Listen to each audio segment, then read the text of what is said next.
இதெல்லாம் இதில் மீறி மாறி உங்கள் காமராஜ் என்றைக்கும் எந்த சூழலிலும் எவ்வளோ பெரிய சூழல் வந்தாலும் உங்கள் காமராஜை நிச்சயமாக அசைத்து பார்க்க முடியாது என்பதை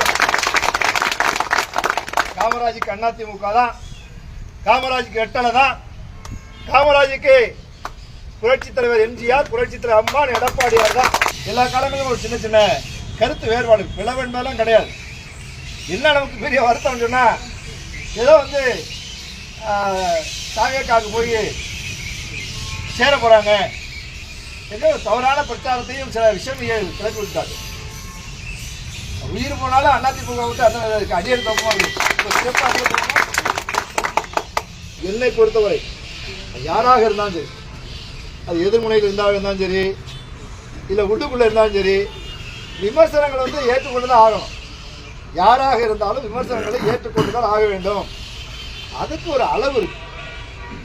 விமர்சனங்களுக்கு ஒரு அளவு இருக்கு. அளவுக்கு மீறி விஷமத்தனமான விமர்சனங்கள் என்பது அது காலம்தான் அதுக்கு பதில் சொல்லணும். அதுதான் கொஞ்சம் கூட போயிடுச்சு.